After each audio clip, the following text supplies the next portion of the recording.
Melanie, Virginia. Sí, doctora. Bueno, listo, Melanie. Yo te voy a presentar un paciente y tú me vas a decir cuál es el motivo de consulta del paciente. Paciente de 35 años de edad con APP, antecedentes patológicos personales, de lupus, manejado por 5 años con corticoide, más rituximab.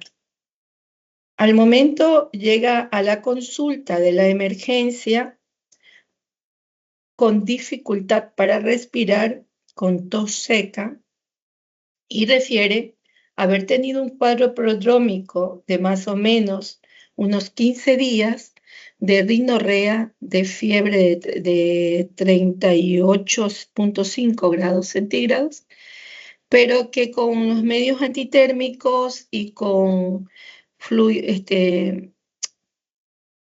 antihistamínico le cedió el cuadro en menos de 24 horas. Al momento se lo ve pálido, sudoroso, frío, con un aumento de la frecuencia respiratoria en 35 por minuto, y al colocar el saturador estaba en 85%. Melanie, ¿cuáles son los motivos de consulta de este paciente? ¿Y qué es para ti el motivo de consulta? El principal por el cual los familiares lo llevaron a consultas No. era la dificultad respiratoria. O sea, ¿la disnea vendría a ser el síntoma cardinal del paciente? Sí. Sí, muy bien. Entonces vamos a manejar ese tema hoy día, que es la semiología respiratoria para nosotros y para el paciente. ¿Cómo lo interpreto yo? Primeramente, a mí me gustaría recordarles que el aparato respiratorio realmente está compuesto por elementos que van desde la vía respiratoria superior, es decir, el aire entra a través de la nariz y la boca y desciende a través de la garganta, es decir, la faringe, para alcanzar el órgano de la fonación que nosotros lo conocemos como laringe. Todo esto nos encontramos con un fragmento, un tejido pequeño que le decimos epiglotis, que se cierra en forma automática cuando el paciente genera la deglución de la saliva de los alimentos para evitar que esto entre a las vías respiratorias. Y continuando con la tubuladura de las vías respiratorias, posteriormente de la laringe tenemos a la tráquea, bifurcado en dos ramas que nosotros conocemos como bronquio derecho y bronquio izquierdo. Al final, terminando en los bronquiolos terminales, junto con el saco alveolar, que significa los acinos alveolares que terminan realizándose el conglomerado conocido como parénquima pulmonar. Entonces, una vez que conocemos la estructura de las vías respiratorias, pensemos para qué nos sirve. Y ustedes tienen claramente el conocimiento que transporta el oxígeno de la parte externa hacia los alvéolos, donde determinan el intercambio alvéolo capilar, es decir, la difusión de CO2 con oxígeno a través de los vasos capilares, de los cuales son distribuidos hacia el lado izquierdo del corazón, generando básicamente la circulación mayor. Entonces, en condiciones normales, la circulación pulmonar del adulto, nosotros tenemos que pensar que en un sistema de alto flujo y de baja resistencia, principalmente de baja presión. ¿Por qué? Porque nosotros tenemos unos vasos tan frágiles que una presión alta pueden provocar la ruptura. Y de esta forma, chicos, está diseñado para favorecer básicamente la salida del fluido de los vasos pulmonares hacia el espacio intersticial, generando básicamente el intercambio, es decir, que permite que el ventrículo derecho, que opera con un costo energético bajo, genere una presión transmural baja, la que permite que las paredes de las arterias pulmonares tengan una capacidad de dilatarse y reclutarse frente al flujo sanguíneo pulmonar, lo que puede generar básicamente la circulación menor. Entonces, recordando anatómicamente, las arterias pulmonares salen del ventrículo derecho, llevando sangre no oxigenada hacia la circulación y el alveolo, a circulación alveolar. Recuerden que también recibimos circulación de las arterias bronquiales, lo que básicamente hace que se coloque esa circulación que pueda generar en el paciente una oxigenación adecuada. Por lo tanto, chicos, nosotros sabemos que a nivel del sistema vascular es doble, es decir, la circulación bronquial y la circulación pulmonar. Mientras que la vía respiratoria se encarga de oxigenar las estructuras no respiratorias del pulmón, la circulación pulmonar transporta esa sangre desoxigenada a los alvéolos para realizar un excelente intercambio alveolar y principalmente una excelente distribución, que es lo que realmente nos permite a nosotros mantener el estado de equilibrio.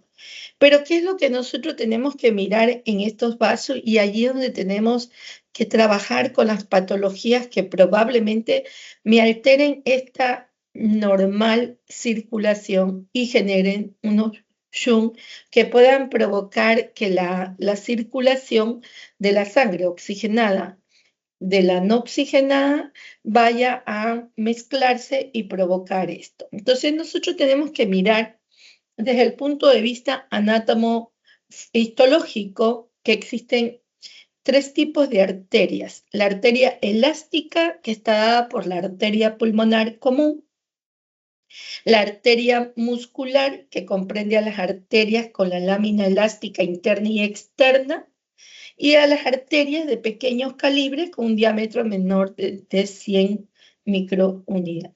Más allá de eso, nosotros vamos a mirar un poquito la diferencia de presión, la resistencia, la poscarga, la compliance arterial, que son las que prácticamente me puedan estar llevando a algún tipo de alteraciones vasculares que me generen rigidez y por lo tanto una alteración en la poscarga. Es decir, que todo esto nosotros tenemos que analizar en el paciente pulmonar para decir que estamos frente a un proceso. Entonces, continuando con el análisis que nosotros queremos hacer dentro de esta clase, lo que nos interesa y como un punto importante es que nosotros comprendamos los conceptos básicos de la semiología respiratoria. Segundo, como les decía, el caso mencionado, a mí me interesa que ustedes identifiquen claramente los síntomas y los signos asociados a los trastornos respiratorios. Como es de conocimiento de ustedes, la disnea no solamente es respiratoria, puede ser una disnea metabólica, una disnea cardiológica, una disnea hematológica, es decir, que puedo tener una pérdida de sangre abundante y no tener suficiente hemoglobina para transportar oxígeno.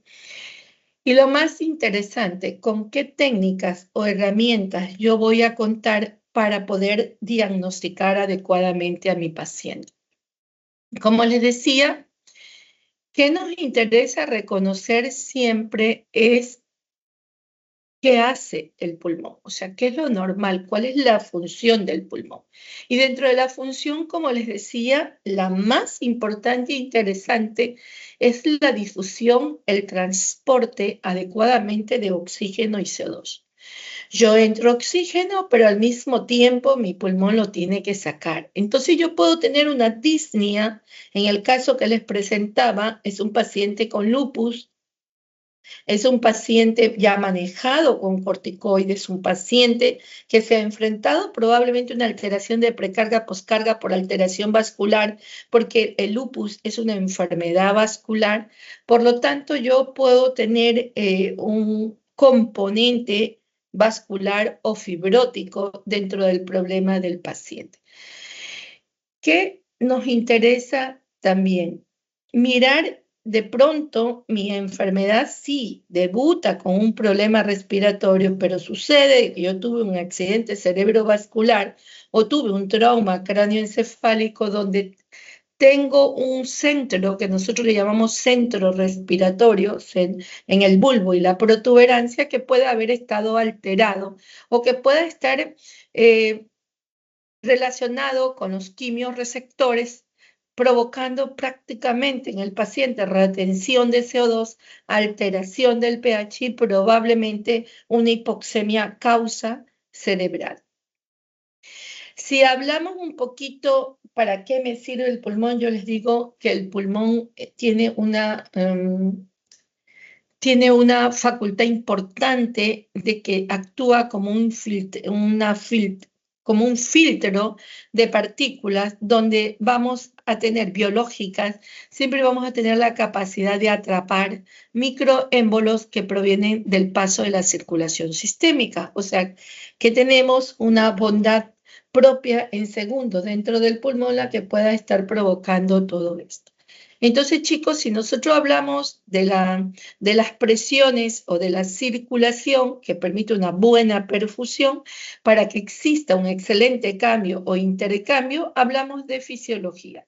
Y si hablamos de fisiología, hablamos de ventilación. Y si hablamos de ventilación, decimos entrada y salida de aire. Es decir, es el fenómeno mecánico que nosotros estamos acostumbrados sin sentirlo a realizarlo, donde mi pulmón a través de las diferentes presiones, tanto presión intraalveolar, presión transpulmonar y la presión pleural, la presión diafragmática, hace que se produzca el ensanchamiento y el acortamiento para poder eyectar el aire sin que nosotros lo sintamos. Si ustedes recuerdan, la inspiración es activa, pero la expiración es pasiva. Entonces, cuando yo tengo una dificultad para sacar el aire, yo digo disnea expiratoria, es probable que yo tenga una alteración de presiones que me impida que el aire salga normalmente, generando un flujo no laminar, sino un flujo circulatorio, un flujo que pega contra las paredes y muchas veces generando un sonido que ustedes lo conocen como sibilancia. Si hablamos de la difusión, de la perfusión o de la diferencia que existe entre la ventilación y la perfusión o el índice ventilación-perfusión, nosotros decimos que pueda que de alguna forma haya una alteración entre la ventilación alveolar y la perfusión. Por lo tanto, vamos a tener probablemente alteraciones a nivel de la membrana alveolar, alteración a nivel de la presión hidrostática, la presión oncótica o simplemente una alteración a través de la pared de los vasos pulmonares.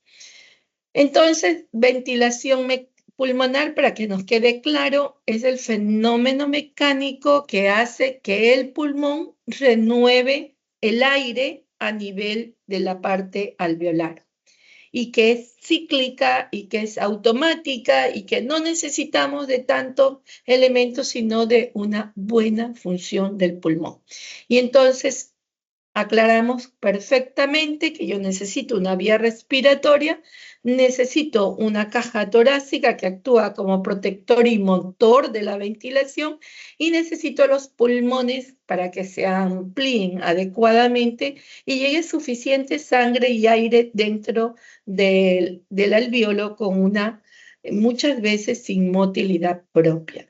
Entonces, nosotros hablamos de todo esto, pero decimos que para realizar la fisiología pulmonar debemos tener volúmenes y capacidades, y que el volumen total es aquel aire que se moviliza durante el ciclo respiratorio en reposo y sin forzar. Y el valor normal es de 500 ml. En cambio, hablemos un poquito de la retención de volumen y le decimos volumen de reserva, ya sea inspiratoria, es decir, cada vez que yo inspiro, dejo un poco de volumen más de lo que me corresponde dentro del pulmón y eso me está provocando probablemente una disminución de la elasticidad, llevándome al paciente a tener un pulmón dilatado y no me puede realizar adecuadamente la entrada y la salida de aire. También hablamos del volumen de reserva expiratoria y también hablamos de las capacidades, tanto de las capacidades totales o las capacidades cuando la calidad de aire entra al pulmón tras realizar expiraciones no forzadas, es decir, la capacidad pulmonar total. Entonces, chicos, analizando todo esto, que ya entendemos un poquito por qué era importante en que nos insistían en que nosotros aprendamos la anatomía, la fisiología, la patogenia, las alteraciones, los cambios estructurales, que lo manejamos como histología en mi caso, en mi época. Ahora creo que le dicen micro 1, micro 2, algo así. Entonces nosotros, todo esto nos lleva a analizar a un paciente. Y a eso le decimos historia clínica. Entonces, cuando yo hablo de historia clínica, hablo, como dice la palabra, de una historia. Cuento o hago un cuento de una enfermedad.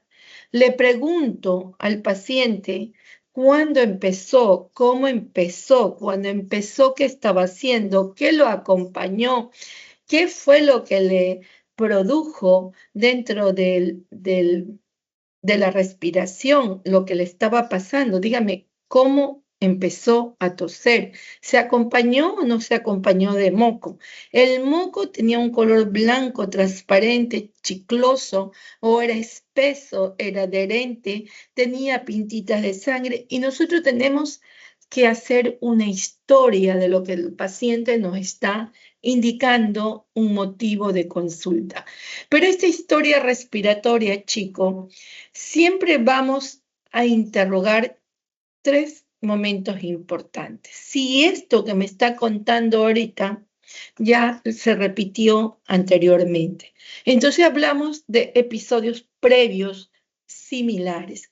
Lo que realmente si mi paciente me dice, doctora, todas las madrugadas, desde que era pequeña, yo ya tengo 20 años, me despierto 3 o 4 veces en la noche, que primero siento una necesidad de respirar. Segundo, se me viene una tos incesante, no boto nada. Y tercero, ya siento que el pecho me aprieta. Y yo le digo, ¿y esto cuántas veces ocurrió, doctora, desde que era pequeña? ¿Y con qué se maneja? ¿Qué utilizó? ¿Qué le diagnosticaron? Entonces, el paciente trae una historia. ¿Cuántas veces llegó al hospital por este motivo? Por lo tanto, yo tengo que relatar dentro de mi historia clínica cuántas veces vino a la consulta, cuántas veces ingresó, qué tiempo se quedó con cada ingreso, porque eso me denota falta de control de la enfermedad. Probablemente la enfermedad no está siendo manejada o probablemente hay un evento adverso externo, algo que sucedió para que esa enfermedad no haya sido controlada, porque nosotros sabemos que el asma tiene que controlarse a no ser que entre con criterios de gravedad, con complicaciones, y ya no estoy hablando solo de un proceso asmático, sino que probablemente de una complicación por las veces que se presentó la enfermedad. Otro dato muy importante que yo tengo que investigar en la historia clínica es que también qué tiempo ha evolucionado este paciente. Y lo más interesante, ¿cuáles son los síntomas que acompañaron a ese paciente que se ahogaba? Es decir, que la disnea muchas veces no es la primera sintomatología que aparece en el paciente. Probablemente este paciente precedió esa tos incesante o le precedió ese dolor que le apretaba el pecho, o simplemente ese paciente se expuso a cambios de temperatura donde le provocó todo este evento. Entonces, inicio, duración, progresión y factores que desencadenan sería la libretita de ustedes para analizar el caso de pulmón que les llegue a la emergencia o a la consulta externa. Chicos, hay que recordar que hoy por hoy, y sí, yo lo he visto como el aumento de las enfermedades psiquiátricas a nivel global por múltiples enfermedades o por eventos han ido en aumento. A veces no tenemos una enfermedad pulmonar como tal, sino que tenemos momentos importantes de antecedentes psiquiátricos que hacen que el paciente se vuelva importante su dificultad para respirar. Es el paciente que se te ahoga todo el día y en la noche duerme fantásticamente bien. Es el paciente que a veces te hiperventila, es decir, que aumenta el número de ventilaciones, pero solo porque está con un estado ansioso. Por eso es importante saber si yo tengo de verdad una enfermedad con una alteración anatómica pulmonar, con algo que me le está provocando síntomas. Yo no digo que la parte de trastorno psiquiátrico, los síntomas pulmonares no sean reales, son reales, pero no tienen una alteración pulmonar importante como para poder decir, sí, estoy frente a un paciente con un EPOC. Por lo tanto, este paciente sí presenta una responsabilidad de la sintomatología que está sintiendo. Por eso, dentro de nuestro arsenal de diagnóstico diferencial, nunca debemos dejar afuera el diagnóstico de alteraciones psiquiátricas como son los trastornos ansiosos depresivos. Hasta aquí, Doménica, ¿alguna pregunta, por favor? No, Doménica, ¿no? Juliana, Juliana,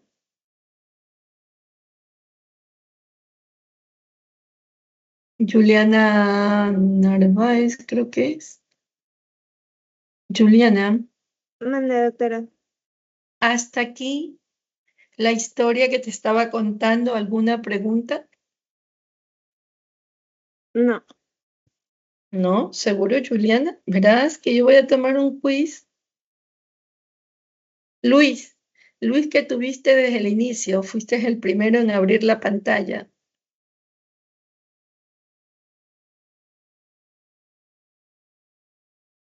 Luis Buenas tardes, Velastegui. doctora. Hola, Luis, Sí, mucho hay gusto. algunos ¿Cómo Luis en la estás? clase. ¿Cómo te va? Bien, ¿Cómo doctora, bien. estás? Bien, bien. Le comentaba Sí, que hay algunos Luis en la clase, entonces no sé a cuál le habrá preguntado. Luis. ¿Cuántos Luis hay?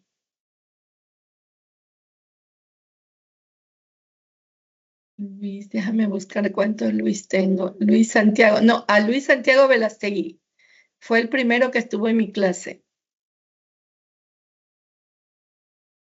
No, ninguna pregunta. Sí, cuéntame, ¿qué tal la historia que te estoy narrando de la parte de la semiología respiratoria? O sea, la última parte no la escuché, pues, ¿Cuál es la para parte serle que no me sincero. escuchaste para repetirte? La que está, la última diapositiva que está dando.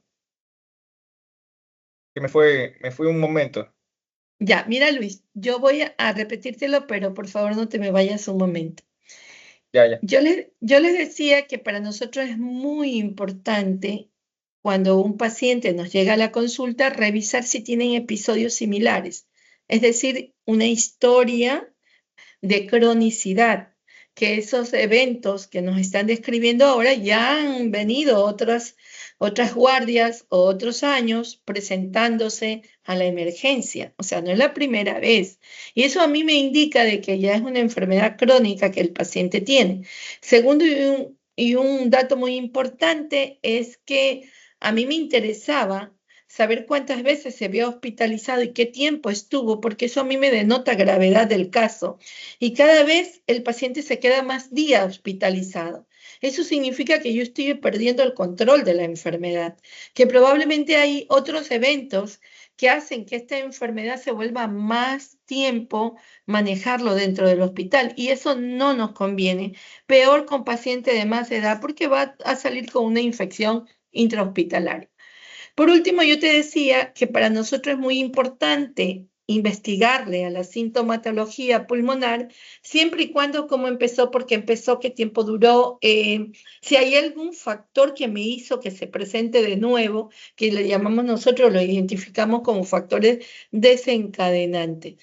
Peor si nosotros sabemos que norte, sur, este y oeste de Guayaquil tenemos muchísimas empresas que ni conocemos qué es lo que produce y hay una alteración ambiental y nosotros estamos hablando ya de enfermedades pulmonares relacionadas con el ambiente.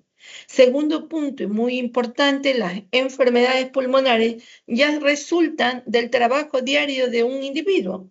Es decir, que las enfermedades laborales también tienen mucha incidencia en el desarrollo o la activación de las enfermedades pulmonares.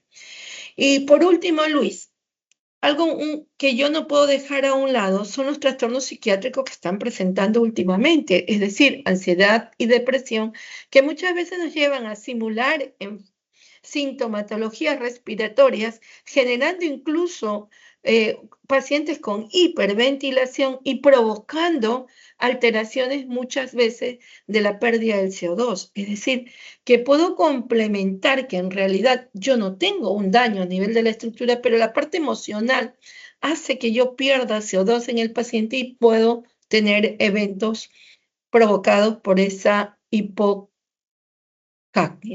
Luis, ¿te quedaste o te fuiste de nuevo? No, aquí estoy. Ya, ahora sí escuchaste, Luis. Sí, sí. Por eso pregunto, ¿alguna novedad con lo que estamos hablando? O sea, yo tenía entendido que hay varias enfermedades por el tema ambiental y eso. O sea, sabía que se estaba haciendo una investigación en la parte de la UVE. La clínica UVE está haciendo una investigación sobre las enfermedades que hay de pulmón y todo eso. Los neumólogos, no sé específicamente de qué, pero están haciendo unos estudios de eso. ¿A ustedes? No, a nivel de Guayaquil. Perfecto. Entonces vamos a tener más información sobre el evento anterior. Entonces, yo te decía, Luis, que para nosotros realizar la historia clínica es importante tener todos estos puntos básicos para mejorar el conocimiento de la enfermedad del paciente. Pero a todo esto de analizar los síntomas y los signos, también es importante qué pasa con la familia, qué pasa con la parte personal del paciente.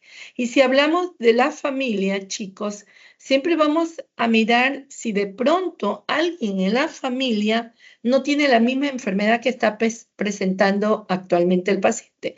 Recuerden que la fibrosis quística y el déficit de la alfa-1 antitrexina son enfermedades hereditarias. También el tipo de atopia, es decir, que hay factores genéticos que predisponen a este tipo de enfermedad alérgica que van de familia en familia.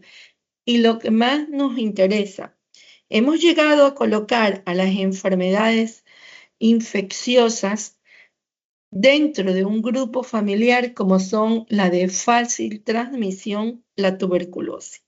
Es decir, que si yo diagnostico tuberculosis ahora, yo tengo que hacerle un cerco epidemiológico a la familia para reconocer que nadie más esté infectado. De pronto yo manejo la enfermedad del paciente y no levanté el cerco epidemiológico, es probable que mi paciente que le hice un tratamiento por 6 meses, se me vuelve a infectar porque dentro del círculo familiar tengo a alguien que le está donando Mycobacterium tuberculosis. Es decir, que es importantísimo dentro de la historia clínica colocar los antecedentes patológicos familiares. ¿Por qué no hablar de los personales? Es decir, si el paciente es que no puede, incluso en la hoja de la 008, que la hoja que se entra en contacto con el paciente en la emergencia dice allí en un pedacito alergia.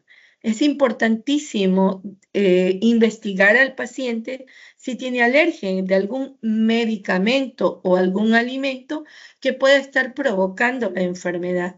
Y principalmente un riesgo de que el paciente, de pronto yo le coloco una penicilina, me haga un edema angioneurótico y me lleve a más gravedad por no reconocer ese tipo de alergia ya existente en el paciente. Si hablamos de enfermedades previas, por supuesto, Luis, nosotros sabemos que este grupo de seres humanos no solamente tenemos enfermedades hereditarias como diabetes, hipertensión, hipercolesterolemia, trigliceridemia, que de alguna forma me alteran la circulación pulmonar, sino que también en este grupo de pacientes puede existir ciertos hábitos tóxicos como alcohol, como tabaco o como droga que puedan estar provocando una alteración en la estructura pulmonar del paciente. Principalmente, no nos olvidemos que, como Luis decía, ya la universidad está haciendo estudios del ambiente que incide en las enfermedades pulmonares. Por supuesto que sí, a mí me interesa saber dónde vive el paciente, cómo vive, qué hay alrededor, si tengo alguna fábrica de algo, si están construyendo casas, si están de pronto al lado de una gasolinera, si de pronto tienen un taller de ebanistería, que son las que me están provocando la irritación persistente en el pulmón del paciente. Por lo tanto, la historia ambiental, dónde vive, cómo vive, qué come, si ha venido de algún lado, es importante describir en la historia pulmonar. Y por último, la parte laboral, ¿con qué trabaja? Nosotros sabemos perfectamente que los trabajadores de la salud, es decir, nosotros, todos los que, incluso inmiscuidos ustedes, no trabajan, sino que estudian dentro de un ambiente hospitalario, es importante relacionarlo con las enfermedades propias de los hospitales. ¿Y por qué no? Con lo que limpian los hospitales, muchas veces le tiran cloro como que no les costara y pueden provocar áreas con alta toxicidad, provocando inflamaciones constantes en el paciente. Entonces, síntomas y signos. Luis, ¿qué es para ti un síntoma y qué es para ti un signo? Luis Velastegui. Un síntoma es lo que siente, pues, el paciente. El síntoma es lo que me dice el paciente y es subjetivo. O sea, el paciente me puede decir todo, pero es lo que él siente, pero no lo puedo mirar. Entonces, Luis, un signo sería lo que tú mires y eso sí es objetivo. O sea, tú lo puedes ver, medir. ¿Medir cómo? Contabilizando el número de frecuencias respiratorias. Por lo tanto, los síntomas y los signos respiratorios están relacionados con el número, las veces que se presenta, la intensidad, lo que lo acompaña, y generalmente con los dedos de la mano le digo, tengo 5. Y lo pongo de primera algo que es clásico de las vías respiratorias que se llama tos. Tos con moco o tos seca, nosotros estamos relacionando con una alteración de las vías respiratorias. La tos seca generalmente se relaciona con todo lo que provoque disminución de volumen, ya sea intra o extra. Es decir, probablemente esa resistencia que genera en el paciente el aumento de presión provoque ese movimiento hacia afuera de un aire explosivo que se lo etiquetaríamos como tos. Tos con moco, habría que mirar cuál es la consistencia, el color y la presencia de elementos que puedan estar identificando el sector donde está el problema. Tos, expectoración y como tercer elemento tengo la disnea, la dificultad, me ahogo, doctora, no puedo caminar, antes caminaba 100 metros y ahora ni siquiera de la silla me puedo levantar. Por lo tanto, hablamos de una disnea en reposo o una disnea en esfuerzo. También analizamos si eso se presentó menos de 24, 48 o menos de 15 días y decimos, el proceso es agudo. Pero si yo tengo más de 3 semanas, yo estoy diciendo, ese proceso no es agudo, ese proceso ya viene tiempo, ese proceso va desencadenando inhabilidad en el ser humano. Probablemente alguien que era un corredor ahora es una persona que depende de una silla de ruedas. Uniéndose un poquito más a toda esta sintomatología, tos, expectoración, tengo o no tengo sangre, nosotros lo hemos identificado como hemoptisis, es decir, la presencia de sangre a través de la tos posterior a un esfuerzo expiratorio y nosotros decimos hemoptisis, y que se acompaña con ese dolor opresivo, urente, quemante dentro del tórax o simplemente con alteraciones a nivel del compromiso laringio que puede provocar una alteración en el sonido de la voz o una alteración producto de una irritación del nervio recurrente. Es decir, que estos son específicos de la vía respiratoria. 5 de mi mano. Pero los que son generales o síntomas constitucionales siempre van a aparecer con ellos, como es la fiebre, es decir, temperaturas por encima de 38.3. Nosotros ya decimos que eso puede ser de origen infeccioso, que puede ser de origen inflamatorio o que puede ser de origen tumoral. Tengo 3 aristas importantes cuando empiezo a tener una temperatura por encima de 38.3.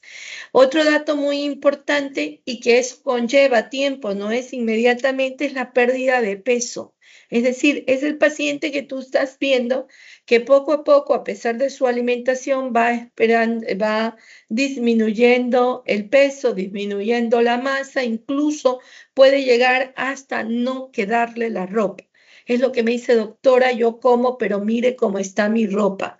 Cada día ya tengo que aumentarle un huequito más al cinturón porque me está quedando todo flojo. Y lo más interesante, doctora, yo no tenía esto, pero mire cómo están mis pies, mire cómo está mi cuello, míreme que yo no es que estoy gorda, estoy hinchada. Es decir, que nosotros podíamos tener edemas, hinchazón, que eso ya a mí ya me da la pauta de que yo ya tengo un daño del lado derecho del corazón. Es decir, que mi problema pulmonar ya no está solo, ya está con una afección del lado derecho y por lo tanto nosotros le conocemos a eso como un cor pulmonar. Solo con la investigación del paciente yo ya me estoy ubicando qué es lo que está pasando. Peor si me llega con mucha angustia, con mucho dolor, con palidez, con aleteo nasal, con aumento de la fosa suprainfraclavicular y principalmente con cambios en el color de la boca, es decir, un poco cianótico. Hasta aquí, Luis. He terminado de hacer los síntomas y los signos acompañados de síntomas no específicos de pulmón. ¿Qué te parece? Y todas las enfermedades pulmonares están relacionadas con todo eso. Luis, te escucho. Dígame.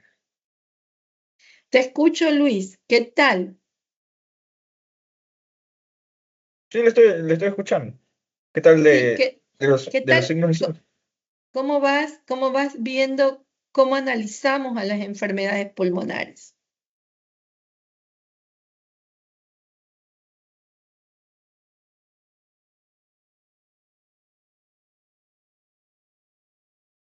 Entonces, Dijo lo del cor estábamos, pulmonar, de ahí ajá, del edema. ajá.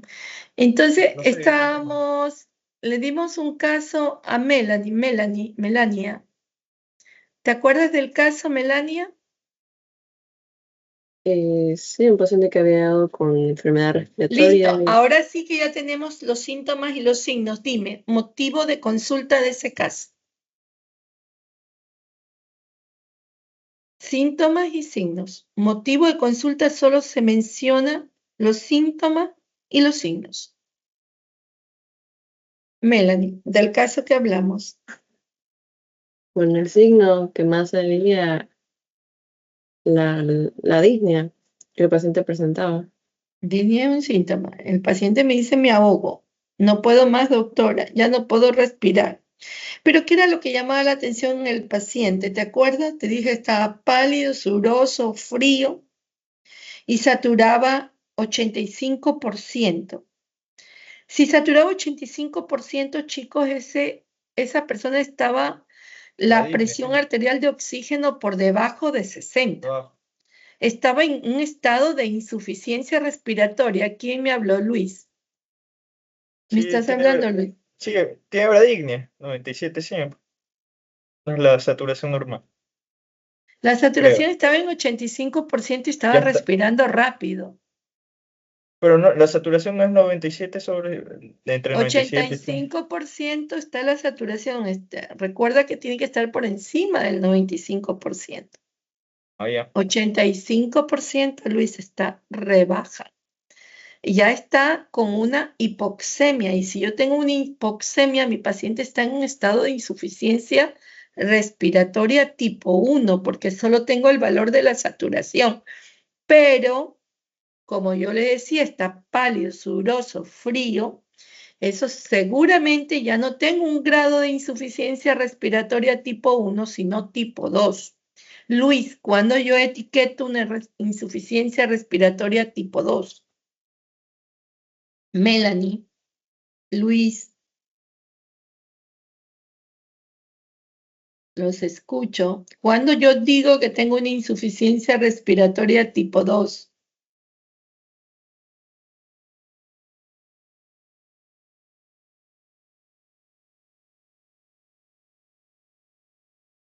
Cuando tengo la saturación por debajo de 85 y como ya tengo un color azulado, yo asumo que mi paciente probablemente tenga un aumento del CO2 y tengo insuficiencia respiratoria tipo 2.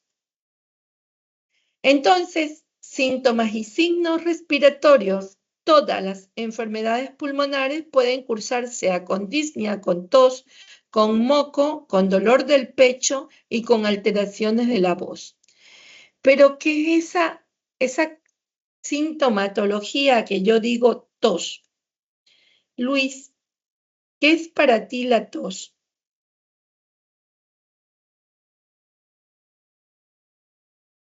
Luis.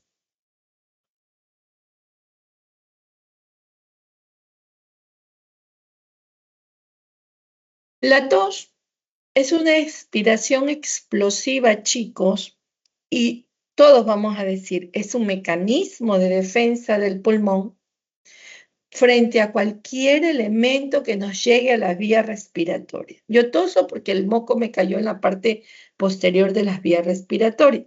Yo toso porque inhalé partículas de polvo y fue un mecanismo de defensa.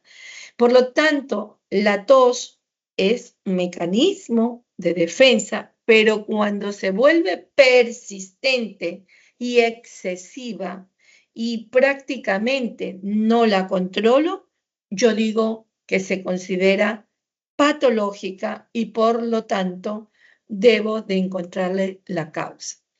Cuando yo digo debo de encontrarle la causa, siempre voy a mirar ¿cuáles son los requisitos que debo tener para que el paciente se defienda? Primero, una glotis adecuada, es decir, una que cierre automáticamente cuando yo esté tragando agua o cuando esté comiendo. ¿Qué pasa si yo tengo un paciente con accidente cerebrovascular donde existe un déficit del lado derecho y empieza a gotearme la saliva del paciente hacia adentro de mi pulmón?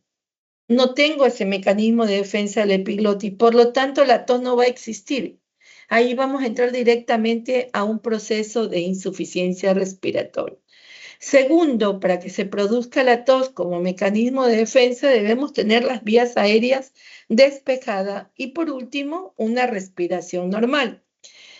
Como les decía, a pesar de que es un mecanismo de defensa, se puede volver una enfermedad porque esta tos básicamente se desarrolla la persistencia, la duración, la frecuencia y si se acompaña de moco por algún proceso relacionado con infecciones, con alergia, con irritantes en el ambiente, como yo le decía, donan en el hospital el cloro, que tiran en el piso, en los techos, en todos lados, y nosotros cuando entramos a esos ambientes, la irritabilidad de ese producto químico hace que el paciente empiece a toser. Es decir, que puede ser desencadenado por procesos ambientales, incluso chicos, la tos puede ser dada por un proceso ótico, es decir, por un proceso inflamatorio en oído, y muchas veces solo la tos seca es el diagnóstico de una otitis. A veces no sale líquido, no es que hay fiebre, no es que hay dolor, simplemente es el paciente que tose, tose, tose.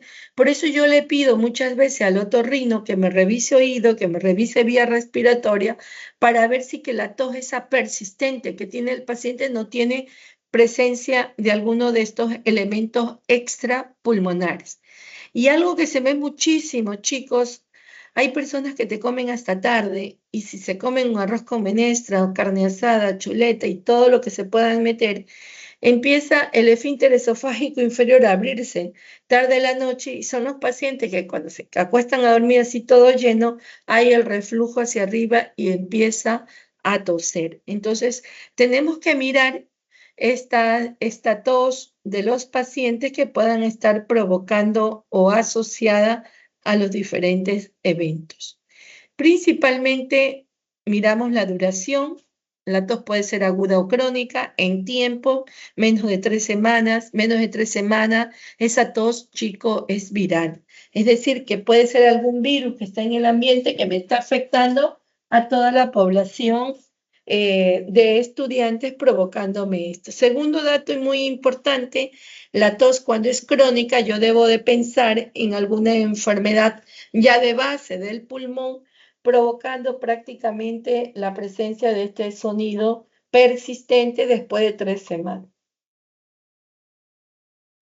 La presencia de secreciones nos ayuda a identificar una tos productiva, es decir, sugiere algún tipo de afectación de infecciones como neumonía, bronquiectasia o enfermedad pulmonar obstructiva crónica, que es la bronquitis, itis e inflamación de las vías respiratorias que siempre van a estar produciendo moco, concepto de bronquitis crónica, tos más expectoración por más de 15 días, por 2 meses consecutivos, por 2 años. Y yo digo, la tos es producto de una bronquitis. En cambio, cuando la tos es seca, es típica de cualquier proceso de irritación o de fibrosis pulmonar. Y por último, cuando nosotros miramos el sonido de la tos, decimos, ay, parece una tos de perro, es decir, con un sonido áspero, con compromiso laringio o traqueal. O decimos, tiene doble tono la tos, es una tos bitonal, por lo tanto puede ser una obstrucción parcial y yo pienso, puchica, puedo tener un tumor ahí adentro porque me provoca la tos, tengo 2 sonidos, como que hubiera 2 escaleras dentro de la vía respiratoria y el sonido puede estar golpeando diferente. Los mecanismos desencadenantes, como yo les decía, puede ser irritativa por cualquier estímulo químico o mecánico, o puede ser una tos refleja por activación de los receptores tusígenos que hay en las vías respiratorias. Entonces, como les decía, dependo de la etiología, puede ser la tos por una bronquitis, por un asma, por una bronquiectasia, la tos de la tuberculosis, que es concepto de bronquitis crónica, o simplemente porque yo tengo un paciente con cáncer y me empieza a toser sin botar ningún tipo de secreción. Y ya esto ya lo conversé, la tos extrapulmonar, que puede ser por goteo retronasal, por reflujo gastroesofágico o por otitis media, o la tos que aparece en la madrugada, que son los pacientes con asma, con insuficiencia cardíaca izquierda o por broncoaspiración. Y la tos con ronquera, es decir, laringitis, probablemente tengo que revisar a través de una laringoscopía a ver qué pasa con las vías aéreas, perdón, con las cuerdas vocales. Y si tiene fiebre, probablemente yo estoy manejando algún tipo de enfermedad. Ahora, hablemos un poquito de lo que le acompaña a la tos, que nosotros le hemos etiquetado como expectoración. ¿Qué es la expectoración para nosotros? La expectoración, chico, siempre va a ser la salida de secreciones hacia afuera, que puede tener una consistencia, que tiene que ser bien viscosa, que puede ser bien adhesiva, pero realmente depende del contenido de la secreción, es decir, puede ser solo agua, puede ser solo moco, puede ser proteína, fibrina, producto de la inflamación, células epiteliales que puedan estar haciendo que ese moco se vuelva más grueso y más difícil de manejar. Otro dato importante que nosotros tenemos que ver en la expectoración es el olor. Muchas veces el olor es muy fuerte y nosotros decimos, este paciente ya tiene pseudomonas, o simplemente es una secreción que no tiene olor o una secreción que tiene mal sabor. Doctora, es que yo boto el moco y de verdad hasta yo tengo asco del moco que me sale en la noche. Entonces, resumiendo un poquito, la expectoración puede dar datos muy valiosos para calificar el proceso patológico del paciente, siempre que analicemos también metodológicamente a la secreción. ¿Qué significa todo esto? Que probablemente yo tenga que realizar exámenes tipo PCR, tengo que realizar tinciones, tengo que realizar KOH, tengo que realizar cultivo antibiograma.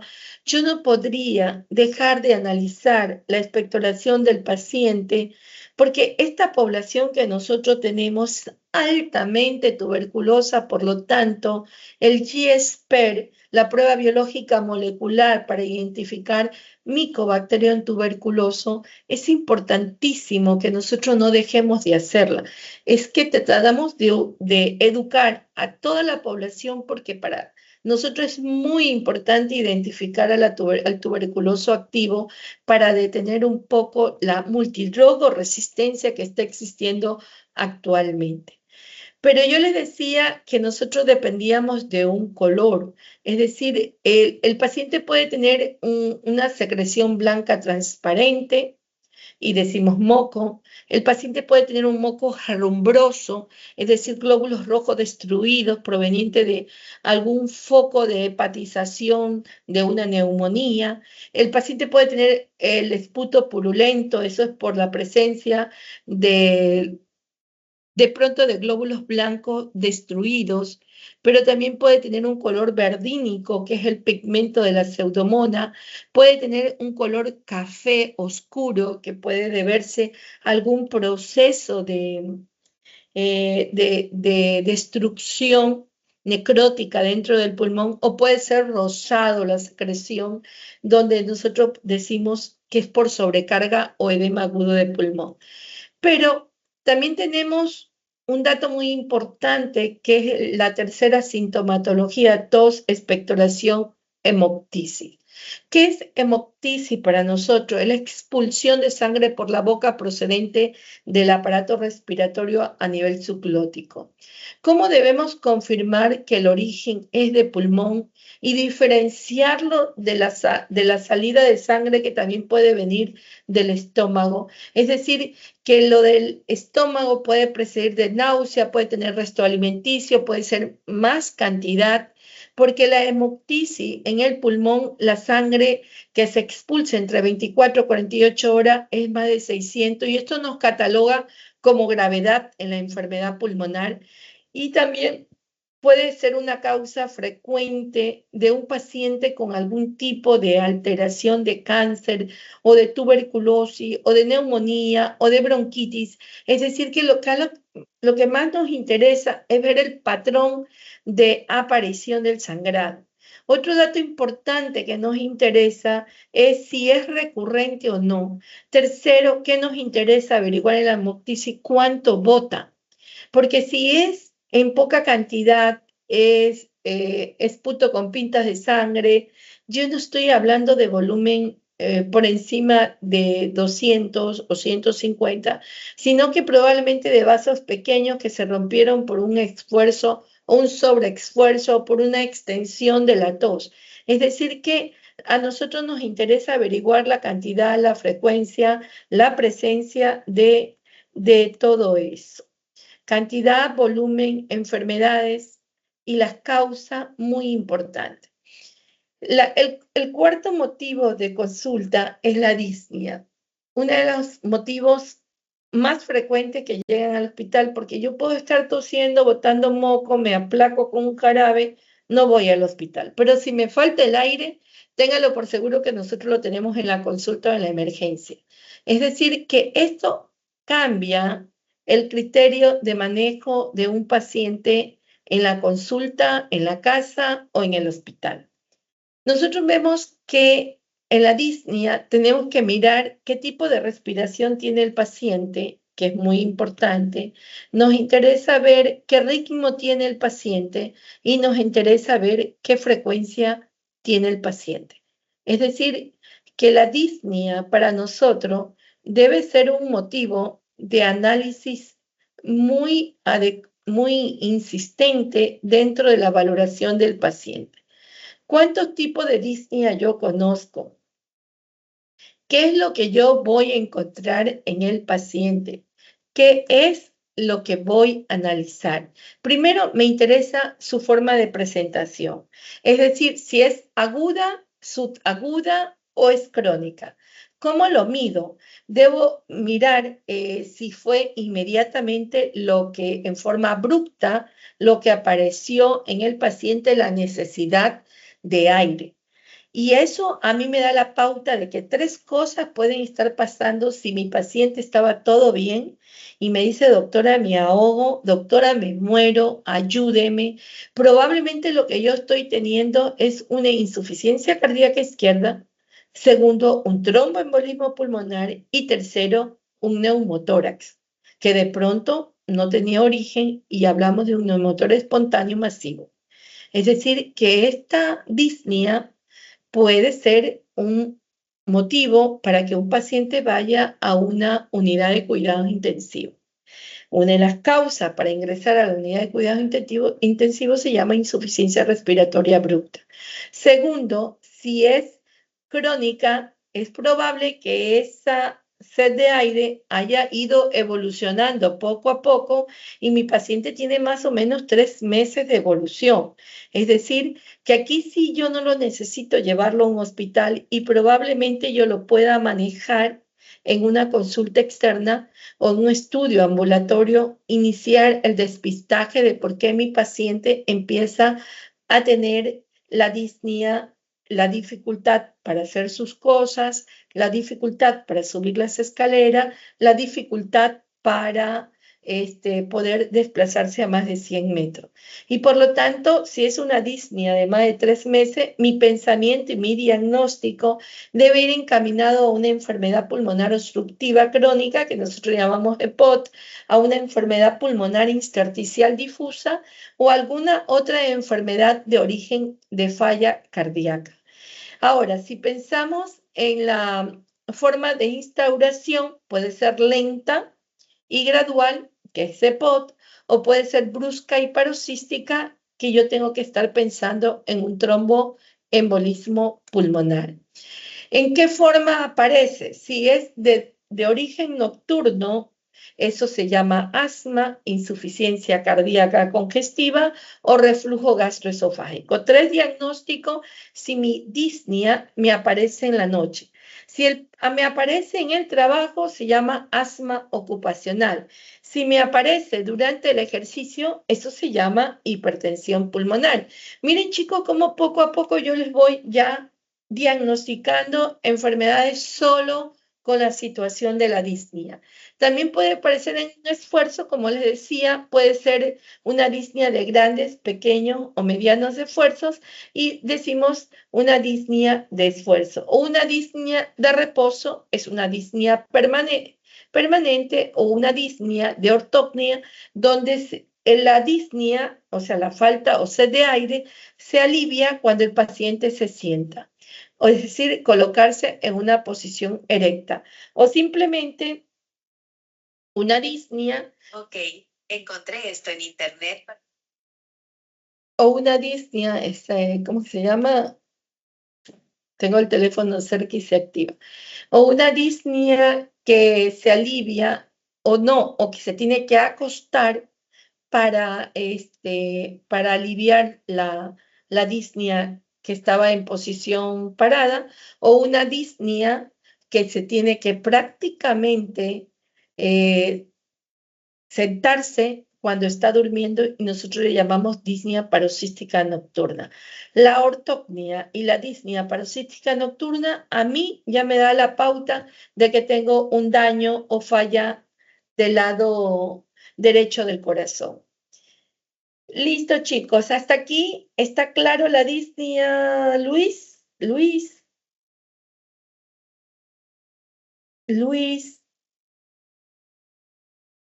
Ya Luis, ya no me escuchas.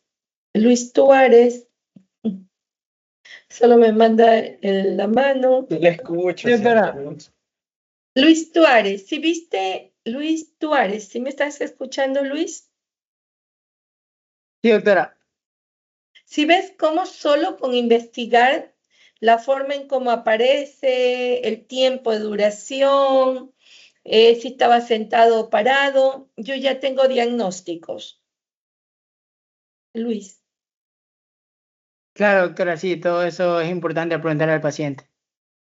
Entonces, vamos a hacer una buena semiología cada vez que veamos paciente. Entonces, aguda o crónica, tenemos enfermedades propias cuando sucede en los esfuerzos, importantísimo, y estas son lo que más me gusta profundizar. ¿Qué pasa cuando yo me ahogo para entrar el aire o qué pasa cuando yo me ahogo para sacar el aire? Luis, ¿cómo se presentaría ese paciente, Luis Tuárez, si yo me ahogo para entrar el aire? ¿Qué te diría el paciente a ti cuando llega a la emergencia? ¿Cómo lo verías tú a ese paciente con disnea inspiratoria? Luis Tuárez. Chicos, solo quiero saber el nivel de concentración que tenemos, si me escuchan o no. No se preocupen, díganme todo lo que ustedes quieran decir, pero quiero saber si están atrás de la pantalla. Por eso los llamo. Bruno.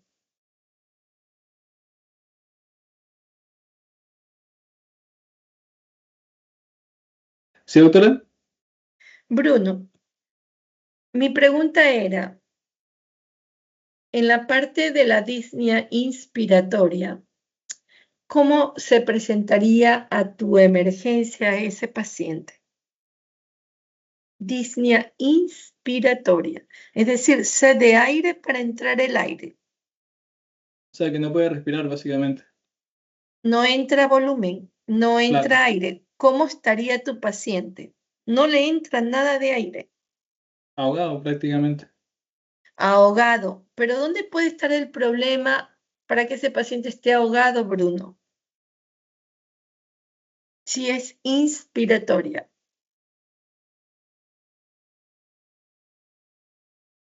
En los bronquios. En la parte alta, Bruno, en la parte alta, obstrucción de vías aéreas alta. ¿Y por qué puede haber una obstrucción de vías aéreas alta, Bruno? No te vayas, no me cierres el micrófono. No, sí, estoy acá. Más bien, ábreme la pantalla para saber que estoy con alguien allí mirándonos.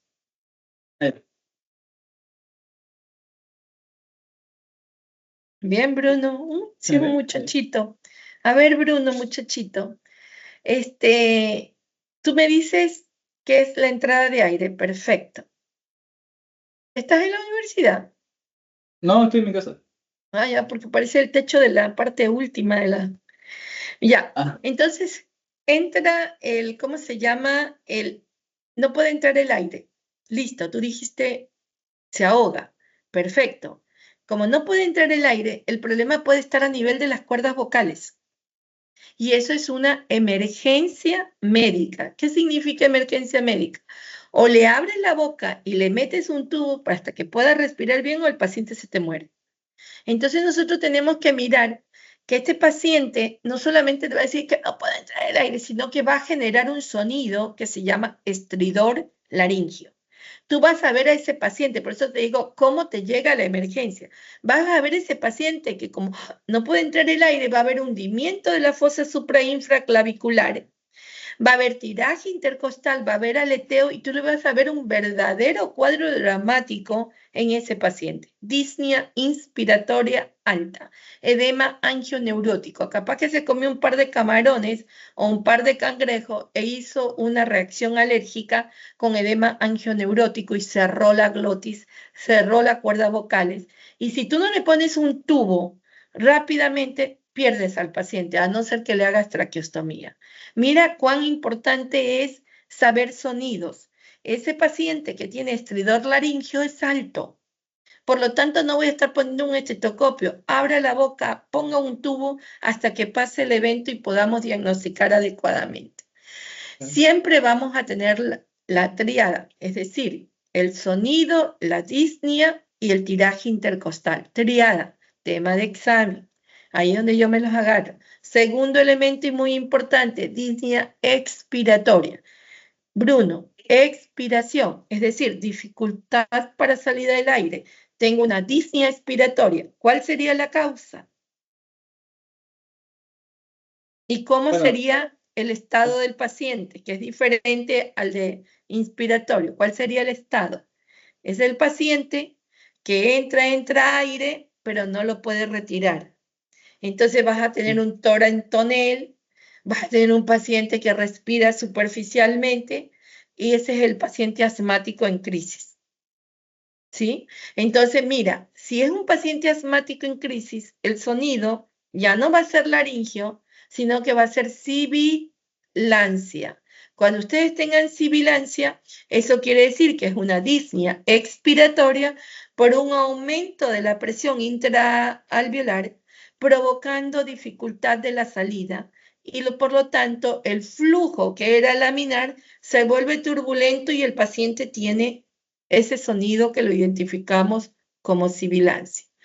Pero Bruno, no solamente hay dificultad para entrar y sacar aire, a veces se unen las dos. No puedo ni entrar ni sacar el aire y llamamos de las líneas mixtas, es decir, que eso puede ser por un derrame pleural, por un neumotora, por un edema agudo de pulmón, por una tromboembolia pulmonar y tenemos muchísimas cosas que me pueda llevar a tener las dos fases de la disnea, tanto inspiratoria como expiratoria. Hasta aquí, Bruno, ¿todo bien? sí, todo bien. ¿Ya lo habías escuchado ese caso? Eh, sí, en alguna ocasión lo habré escuchado. Pero ¿En sí, dónde? no, o sea, sí, sí me suena, sí me suena. Ahora te va a sonar más porque tienes que verlo en la medicina interna, o sea, en la práctica. Ustedes son del D, les da Viteri, Clay Viteri, ¿no verdad? Sí, Clay tiene que enseñarles a escuchar sonido porque es la única forma de aprender es repetir y repetir y repetir. Enseñanza, vayan y ausculten a toda la familia para cuando vayan a auscultar al paciente, ustedes ya puedan diferenciar los sonidos. Es oído, es práctica, es repetición. Eso nos hace un experto en analizar casos. Hasta aquí todo bien. Ya puedes retirarte de la pantalla. Muchas gracias, Bruno, para saber que no estaba sola. ok, doctora. Entonces continúo con mi clase. El diagnóstico diferencial de la disnea, no nos olvidemos, dentro de su diagnóstico diferencial significa yo ya lo pensé, tengo una dificultad para entrar o sacar el aire, por lo tanto mi paciente se traduce a hipoxemia, mi paciente tiene oxígeno bajo y tengo que diferenciarlo entre causa aguda, causa crónica, causa respiratoria, causa cardíaca, causa metabólica. Dentro de la causa respiratoria, ya la vimos ir desglosando poco a poco con cada enfermedad. Dentro de las causas cardíacas, chicos, siempre vamos a mirar al músculo cardíaco, es decir, que provoca una insuficiencia cardíaca congestiva, un infarto del miocardio, una valvulopatía o algún tipo de arritmia que me provoque ese desbalance o incapacidad del corazón de latir adecuadamente, provocando una sobrecarga a nivel del lado pulmonar. Y las causas metabólicas, no nos olvidemos, pérdida de sangre, infecciones y diabetes con acidosis metabólica compensada o descompensada nos pueden llevar a la disnea. Entonces la disnea hay que hacer un abordaje integral. Yo no lo puedo manejar solo como sintomatología, sino que debo de hacer un examen físico, es decir, un análisis de cómo respira, la respiración, la frecuencia, la intensidad, la profundidad, el movimiento, si se une o no los músculos accesorios y principalmente tocar. Palpar si siente o no siente el frémito, la auscultación y lo más interesante, chicos, la disnea es una sintomatología de gravedad. Por lo tanto, yo necesito diagnosticar, diferenciar y manejar. Yo no me puedo quedar sin manejar a la disnea. El último síntoma que nosotros tenemos dentro de la parte pulmonar se llama dolor torácico. ¿Qué busco en el dolor torácico, chicos? ¿Dónde duele? ¿Cómo duele? ¿Dónde se va? ¿Qué lo acompaña? La localización. Porque es importante manejar el sitio, debo pensar en un IAN, es decir, un infarto agudo del miocardio, en una angina, si mi dolor está en el lado derecho, cómo se coge, si está en el esternón, si se irradia hacia el brazo, si es un dolor espasmódico, si trae trastornos hemodinámicos, y todas esas preguntas me las hago para yo poder manejar el dolor. Un dato muy importante en dolor son los perfiles. Recuerde que así como manejamos la disnea en ansiedad, también podemos manejar el dolor en ansiedad, es decir, si es un dolor mal definido, no tiene características variables, no tiene frecuencia y es común, disculpen, soy mujer, pero molesta, y es común muchas veces verlo en mujeres que dicen me duele el pecho, me ahogo, aumenta la frecuencia respiratoria, se la ve ansiosa, se le retira el elemento que provoca la ansiedad que se llama marido muchas veces y el paciente se calma y no tiene absolutamente nada y desaparece todo. Vuelve a entrar el esposo y empieza otra vez el dolor, la ansiedad, la angustia y tenemos a un paciente que en realidad ese dolor torácico se debe a un trastorno psiquiátrico. Pero también hay dolores, chicos, que hay que tomar en cuenta. Por ejemplo, el pulmón no duele, pero duele la pleura. Es decir, que si yo tengo un dolor inspiratorio, punta de costado, que no me permite ni siquiera arrimarme de ese lado, yo debo pensar en el dolor inflamatorio o presencia de líquido en pleura. Asimismo, como tengo en pleura, el pericardio está recubre al corazón, se puede inflamar y generar dolor intenso, un dolor que disminuye muchas veces la frecuencia cardíaca, que altera la frecuencia respiratoria, pero que al auscultar yo encuentro los ruidos apagados, pericarditis. También puede haber un dolor esofágico, el reflujo gastroesofágico, lo que quema, el dolor retroesternal, un dolor quemante, incesante, o puede haber un dolor producto de algún proceso de disección de aorta.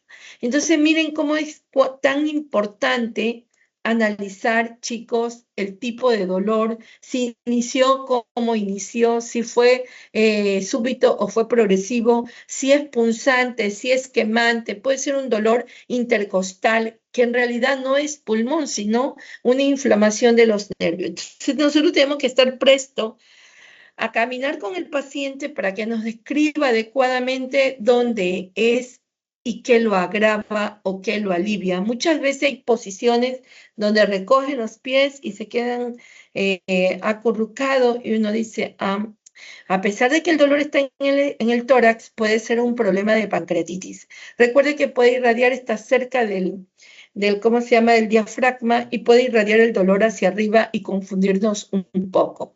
Es decir, que hay que mirar todo esto para manejar el criterio de dolor. Isquémico, pleurítico, pericárdico, disección de aorta y esofágico son los diagnósticos que nosotros tenemos que estar siempre presentes. Hay algo muy importante que acompaña a toda esta sintomatología, son los cambios de color en la piel del paciente.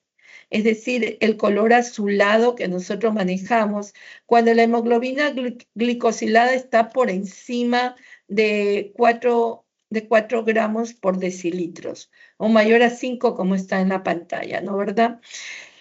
Nosotros hablamos de generalizada cuando la cianosis está en todos lados, es decir, en la lengua, en los labios, en la mucosa, en la orejita. Nosotros le vemos y dice, ay, hay una cianosis generalizada, o una cianosis limitada cuando probablemente solo está alrededor de un sitio donde produce una mala perfusión.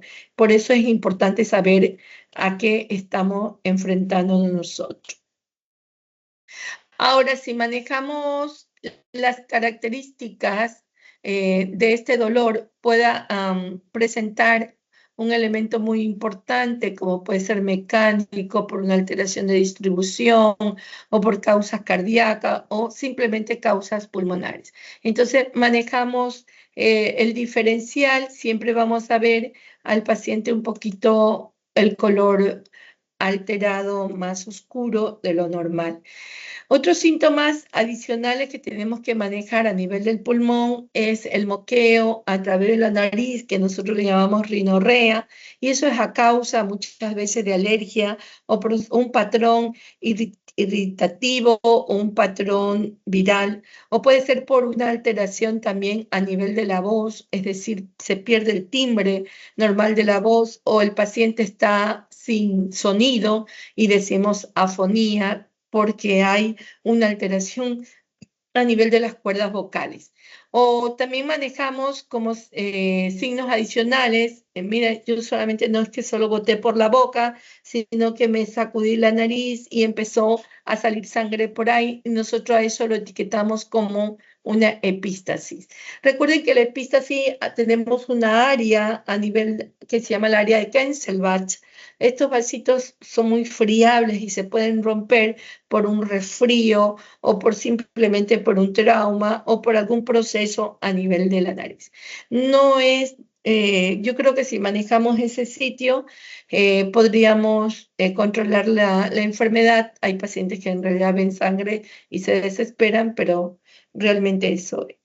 Y el otro dato muy importante es el hipo. El hipo, recuerden que es una contracción involuntaria del diafragma, es decir, que hay un cierre brusco de la glotis, lo que puede provocarse por una irritación del nervio frénico, lo que lleva muchas veces a causa de cambios bruscos de la temperatura a nivel del estómago, y generalmente pueden ser pasajeros una vez que pase el evento, y si es persistente habría que trabajar colocando la metoclopramida, que inactiva prácticamente el nervio que está provocando este trastorno. Hasta aquí sintomatología. Ariana. Ariana Garate. Sí, doctora. ¿Cómo te va, Ariana? ¿Puedes prender tu cámara para vernos? Puedes. No es obligación. Hola, Ariana. Otra chiquita. Ya aprendí. ¿Cómo estás? ¿Cómo va la clase? ¿Cómo la sientes? Bien, interesante. Muy cargada. Un poco, pero interesante. Pero es que estamos recién iniciando, por eso es que lo sentimos así como medio cansado, cargado. Yo estoy así. Tanto tiempo de vacaciones. Pero bueno, aquí estamos para aprender, Ariana. Mira que yo ya manejé sintomatología respiratoria. No hay más. Todo lo que yo te mencioné lo vamos a distribuir en cada una de las enfermedades. Pero como les decía, la sintomatología no es suficiente. A nosotros nos toca hacer una exploración en el paciente. Yo ya lo investigué, yo ya conversé, yo busqué los antecedentes, yo analicé cómo inició toda la síntoma, miré si había sucesos similares, miré a la familia, miré el ambiente, miré todo. Eso es una investigación, pero la investigación no se termina allí. Yo tengo que tocar al paciente.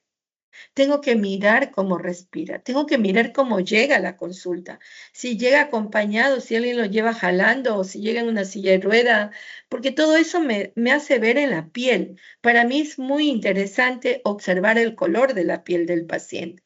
Entonces nosotros hacemos una exploración estática y dinámica. Dani, estática, ¿qué te suena? ¿Qué crees que vas a hacer en una exploración estática? Observar la forma del tórax, si hay Perfecto. Lo primero que irregularidades. yo le hago es, recuerden que no deben examinar solo. Siempre debe haber un acompañante con ustedes porque ustedes tienen que levantar la camisa, levantar la prenda que está cubriendo el tórax, porque Dani quiere ver cómo es la forma, si está o no desviada la columna, si tiene o no tiene hundimiento del esternón, del apéndice sifoide, si las costillas están bien, si las costillas no están horizontalizadas. Eso es la inspección estática, o sea, mirar el entorno del tórax, mirar si existe o no existe algún tipo de nódulo, de ganglios, mirar si de pronto tiene alguna lesión en la piel. Todo eso nos toca porque si él viene con dolor al pecho y nosotros vemos que en ese lado tiene un montón de vesiculitas y que sigue a un nervio, ¿de qué estamos hablando, Dani? Ya tienes el diagnóstico allí.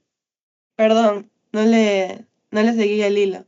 A ver, cógelo, te lo entrego. Si yo le veo un montón de burbujitas con líquido, o sea, veo ampollitas, que sigue el trayecto del nervio. ¿De qué estoy hablando?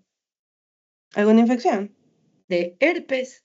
Y el dolor que él me decía, que le dolía el pulmón, no ha sido el pulmón, ha sido un herpes que está afectando el trayecto del nervio, un dolor lacinante.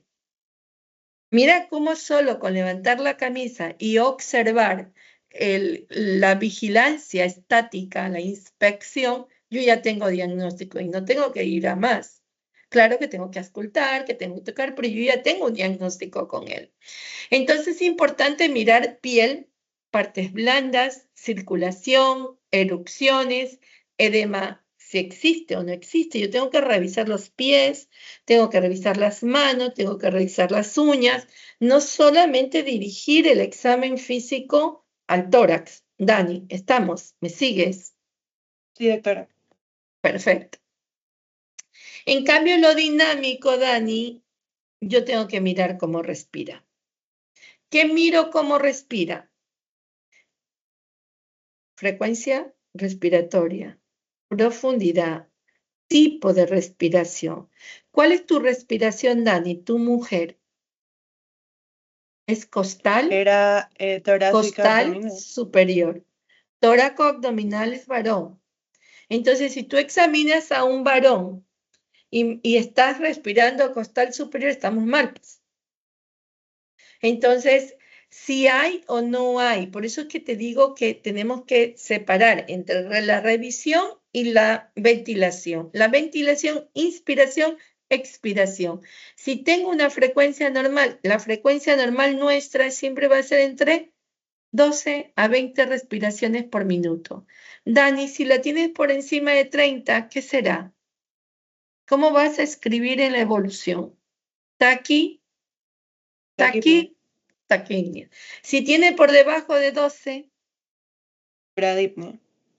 si es profunda o si es profunda, si es superficial, y nosotros le ponemos un nombre a esa forma en cómo lo manejamos. Si de pronto te respira rápido y se queda en apnea, te vuelve a respirar rápido y se queda en apnea, ¿Qué estoy manejando? Una respiración de Biot. Si yo tengo ciclos creciente y descreciente, creciente y descreciente, y viene una apnea, Chene Stone. Y mira cómo poco a poco le voy poniendo apellido en mi investigación. ¿Qué toco? Yo ya observé, ya inspeccioné. ¿Percuto o palpo primero en tórax? ¿Palpo o percuto? Dani. Palpase. Palpo. Percusión. ¿Qué busco? No quiero alterar ruidos. ¿Qué busco? Con las manos. ¿Qué es lo primero que quiero buscar? Temperatura. ¿Lo hago con las palmas o con el dorso? Con las palmas. No, las palmas tienen temperatura propia. El dorso. Tengo que buscar temperatura. ¿Qué más busco? Si existe algún tipo de nódulos. ¿Qué busco? Los puntos de Valey positivos, anterior, medio y posterior. ¿Sí? ¿Qué más busco con mis manos? Si existe de pronto a nivel de las costillas, mira, a veces la gente olvida que se cayó. Si de pronto tiene un desnivel, entonces yo tengo que palpar y de pronto yo tengo una fisura o tengo una fractura que de pronto está consolidada y el paciente se olvidó de decírmelo, pero yo lo tengo que encontrar. Por lo tanto, ando buscando la distensibilidad pulmonar, ando buscando que la caja torácica se expanda igualmente, porque si una se me queda, yo ya tengo una alteración de ese lado. Si de pronto no retrae, yo estoy hablando de hiperinsuflación. Si de pronto un lado no se mueve, yo estoy hablando de derrame pleural. Mira, Dani, solo con la palpación yo estoy dando diagnósticos en el paciente. Y por último, nosotros tenemos que siempre manejar la percusión. Recuerda el claro pulmonar. Normalmente, si está en exceso, decimos timpanismo. Si no se escucha, decimos matidez. Y también tenemos que manejar la auscultación. ¿Qué busco? Normalmente una respiración laringotraqueal. Lo pongo en el cuello, ahí pongo el estetoscopio.